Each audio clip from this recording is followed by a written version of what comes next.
Hey everyone, Tara Talmadge. We also have Kevin McPherson, our basketball insider, with us. And as you can see, we also have a very special guest. Chris Lykes, the newest Razorback, is joining us right now. And Chris, I want to start things off with just welcoming you to Razorback Nation. And how exciting has this day been for you? It's been very exciting.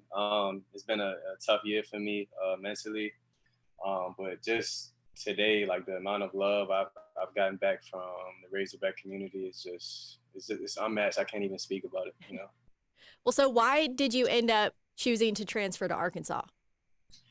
Um, for me, kind of the feedback that I was hearing from like NBA scouts or whatever, they were kind of saying they wanted to see me because I only played 2 games this year, and it was understood, that I kind of needed to reprove myself, and But honestly, for me, my goal was to be like a part of a winning, um, like a winning program, but at the same time being a piece and being able to play my game. And Arkansas did an amazing job of recruiting me.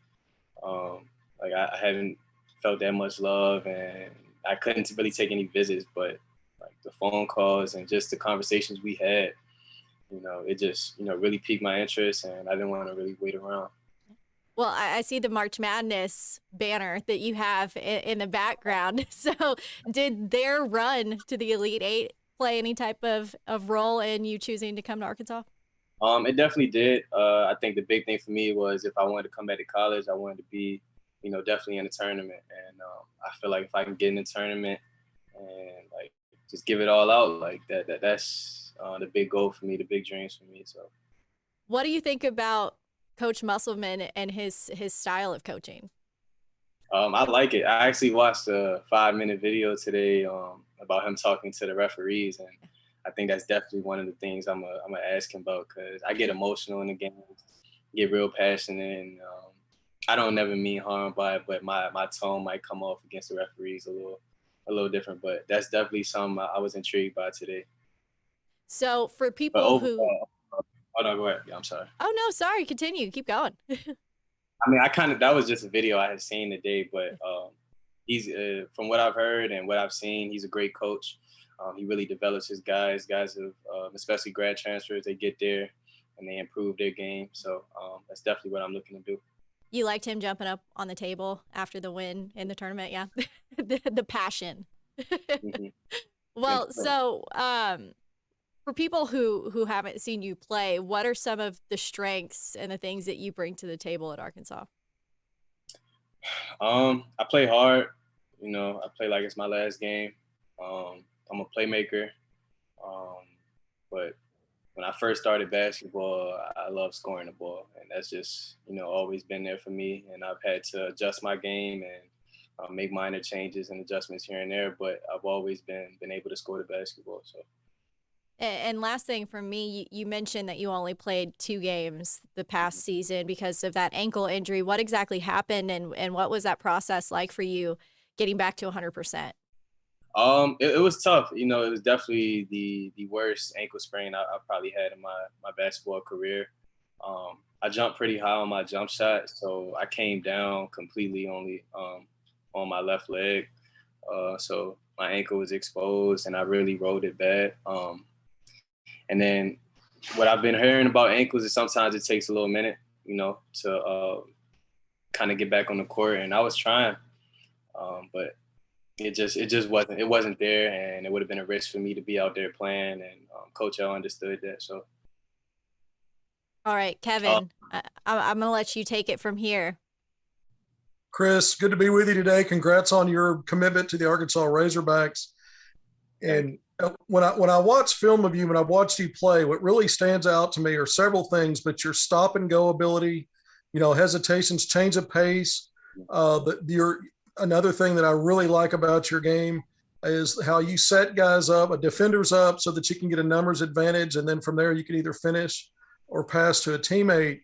But also what really jumped out to me is that you don't mind contact. In fact, sometimes you seek it out and you use that to your advantage and your leverage to gain space, to get clean looks at the basket. So those are some of the things that stand out to me. Can you talk a little bit about your game specifically, some of the things you like to do or you've been working on that make you effective?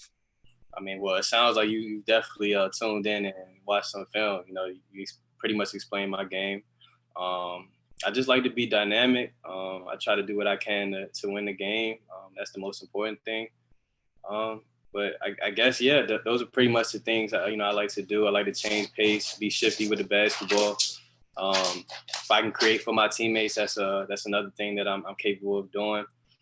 But really this year, which I didn't really get a chance to show this year, is like how much of a pest I can be defensively. And I'm looking to prove that again. You know, when you watch the NCAA tournament, everybody knows that the Baylor Bears just won the title.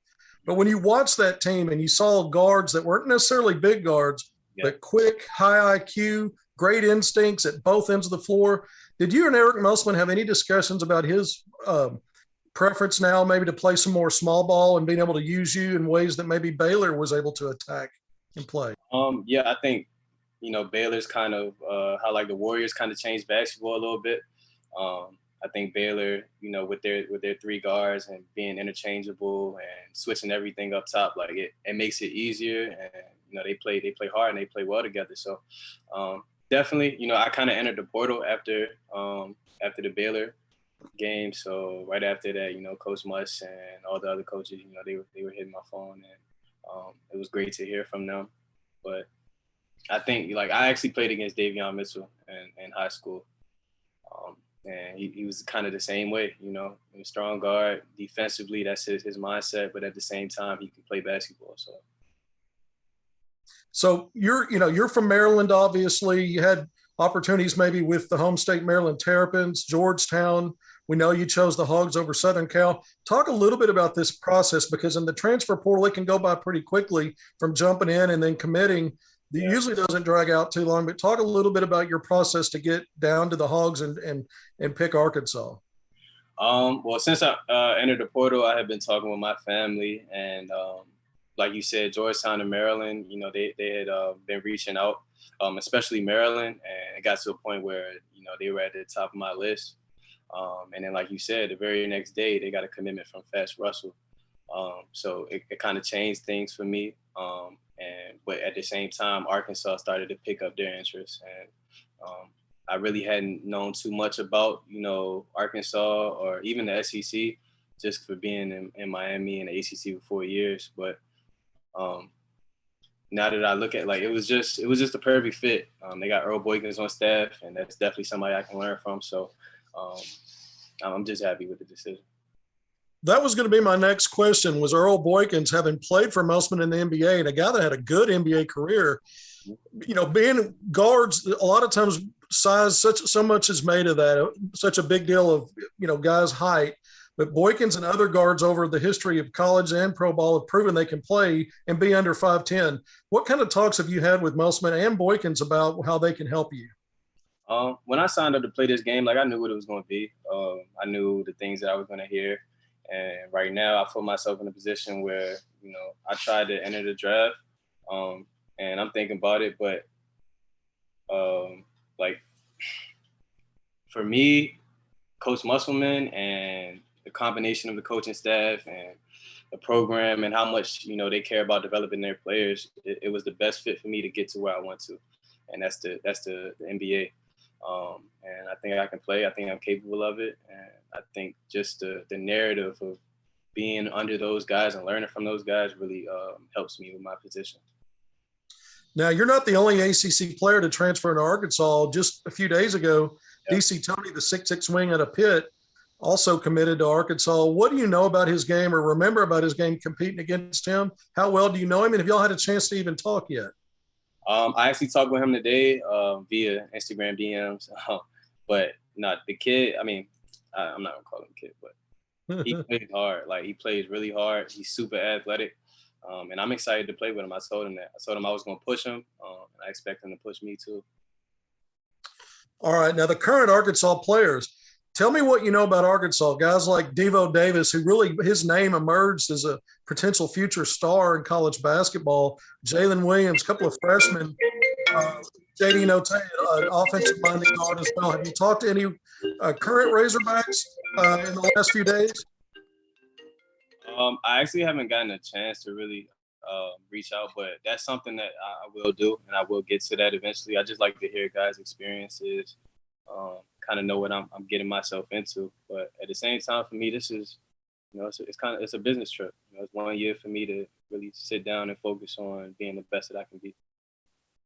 All right, quickly, please tell me something that you can share with Razorback fans that they don't know yet about you. It could be basketball related. It might be something off the court, but what's something that Razorback fans are going to get to know and like about you, in addition to watching you play an exciting brand of basketball? This is where I struggle. I don't really have the creativity to talk about myself. Trying to think. I love music. I'll put you on the spot, man. Yeah, a little bit. I love music.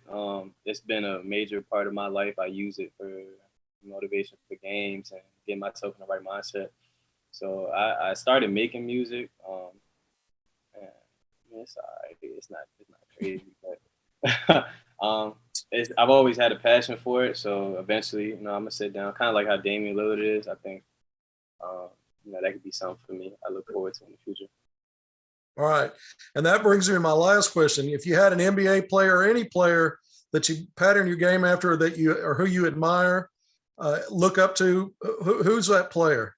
It's a combination of guys. Really, because I'm 5'7" and I can't be exactly like those guys, but Right. I can give you Kyrie Irving, Steph, Damian Lillard, IT, Chris Paul, John Wall, Trae Young, De'Aaron Fox, John Morant. Like it's so many guys in the league right now that I take like little parts from their game and just try to add it to my game. All those guys have an element of toughness to them. Would you say that's part of your makeup as well? Gotta be. I gotta be the toughest guy on the court at all times. And that's just how I was raised. That's how I was taught. Chris, I keep telling you I'm wrapping it up, but I keep coming up with questions here. Great visiting with you. I appreciate your time. Welcome to Arkansas. Look forward to covering you over the next season. Thank you, man. I really appreciate it. Yeah, Chris, thanks so much for your time. Thank you.